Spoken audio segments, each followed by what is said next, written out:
കൂട്ടത്തിൽ അതിലെ സുബ്ഹാനല്ലാഹ്, അൽഹംദുലില്ലാഹ്, അല്ലാഹു അക്ബർ എന്ന ദിക്ർ കൂടി പഠിപ്പിക്കണം. നമുക്കറിയാലോ, നിസ്കാരം കഴിഞ്ഞാൽ ചില പള്ളികളിൽ നിന്നൊക്കെ ആളുകൾ വേഗം എഴുന്നേറ്റും. സുന്നികളുടെ പള്ളി, മുജാഹിദുകളുടെ പള്ളി ഒക്കെ അങ്ങനെയാണ്. ചെറുപ്പക്കാർ എത്ര ആളുകൾ ഉണ്ടാവും സുബ്ഹാനല്ലാഹ്, അൽഹംദുലില്ലാഹ്, അല്ലാഹു അക്ബറും ചെല്ലുന്നത്. അപ്പൊ ഒരു മുസ്ലിയാർക്ക് തോന്നി നല്ലൊരു ഹിക്മത്ത് എന്താണ്, ഇനി നിങ്ങൾ കേൾക്കാൻ പോകുന്ന പാട്ടിലുള്ളതുപോലെ ചെറുപ്പക്കാരെ സുബ്ഹാനല്ലാഹ് എല്ലാം പഠിപ്പിച്ചാൽ, അൽഹംദുലില്ലാഹ് എല്ലാം പഠിപ്പിച്ചാൽ, അല്ലാഹു അക്ബർ എല്ലാം പഠിപ്പിച്ചാൽ ആളുകളെ കിട്ടും എന്ന് ബോധ്യപ്പെട്ടാൽ അത് നടപ്പിലാക്കാൻ പറ്റുമോ? ആദ്യം നമ്മളൊന്ന് കേൾക്കുക, എന്നിട്ട് നമുക്ക് പരിശോധിക്കാം.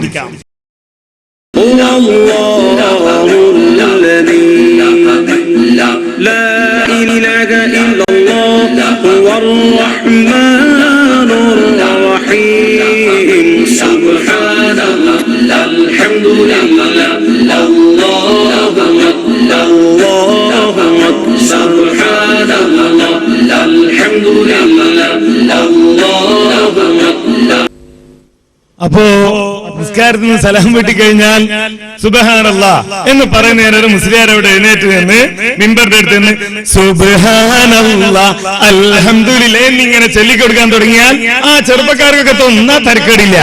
അതുപോലെ ഇപ്പൊ ഹദ്ദാദ് റാത്തീബ് എല്ലാം എത്ര ആളുണ്ടാവും, കുട്ടികളൊക്കെ കുറവല്ലേ. അപ്പൊ ഹദ്ദാദ് റാത്തീബ് ഒക്കെ ഇങ്ങനെ ഒന്ന് സംഗീതവൽക്കരിച്ചാൽ ആളെ കിട്ടും എന്ന് വിചാരിച്ചാൽ പറ്റുമോ? സുബ്ഹാനല്ലാഹ് അങ്ങനെ ചൊല്ലിക്കൊടുക്കാൻ പറ്റുമോ? എന്തിന്?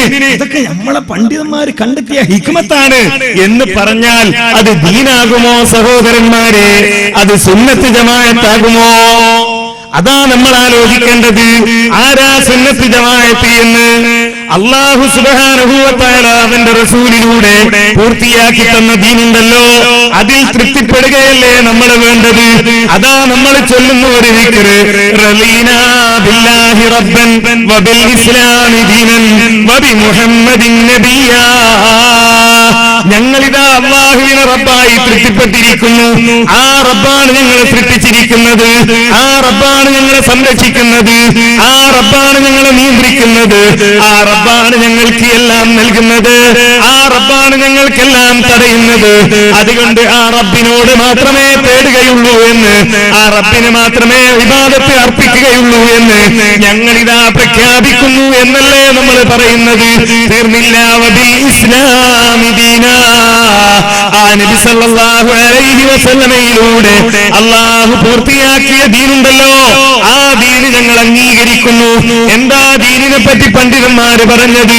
ഇമാം മാലിക് റഹ്മത്തുള്ളാഹി അലൈഹി പറയുന്നു, വമാലം യകുൻ യൗമഇദിൻ ദീനൻ വലാ യകൂനു യൗമ ദീനാ. നബി സല്ലല്ലാഹു അലൈഹി വസല്ലമയുടെ കാലത്ത് ദീനായി പഠിപ്പിക്കപ്പെടാത്ത ഒരു കാര്യം വലാ യകൂനു യൗമ ദീനാ, അത് ഇന്നത്തെ കാലത്ത് ദീനാവുകയില്ല എന്നാണ്. ഈ നബിദിനം അല്ലാഹുവിന്റെ റസൂലിന്റെ കാലത്ത് പഠിപ്പിക്കപ്പെട്ടതല്ല, അന്നത്തെ കാലത്ത് ദീനായതല്ല. എന്ത് ഹിക്മത്ത്! ഈ കാലത്ത് ആര് കണ്ടെത്തിയാലും, ഏത് കാലത്തുള്ളവരുണ്ടാക്കിയാലും അത് അംഗീകരിക്കേണ്ട ബാധ്യത സുന്നത്ത് ജമാഅത്ത് അംഗീകരിക്കുന്നവർക്കില്ല. ഇങ്ങനെ പല കാലത്തും പലർക്കും പലതും തോന്നാൻ തുടങ്ങി.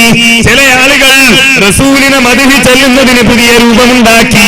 ആരാ ഉണ്ടാക്കിയത് എന്ന് ഞാൻ പറയുന്നതിനേക്കാൾ നല്ലത് ആ ഉണ്ടാക്കിയവരുടെ രൂപം തന്നെ നിങ്ങൾ കാണുന്നതാണ്. അവരുടെ കോലം കാണുമ്പോൾ തന്നെ നിങ്ങൾക്കത് ബോധ്യപ്പെടും. مولاي صل وسلم دائما ابدا على حبيبك خير الخلق كلهم قدمته بمديح استقل به ذنوب عمر مضى في الشعر والقدم مولاي صل وسلم دائما ابدا على حبيبك خير الخلق كلهم لله محتسب يستوب مستغفر للكفر مستهدم مولاي صل وسلم دائما ابدا على حبيبك خير الخلق كلهم حبيهم الجبال فسل عنهم مصاصمهم ماذا رأوا منهم في كل مصدم مولاي صل وسلم دائما ابدا على حبيبك خير الخلق كلهم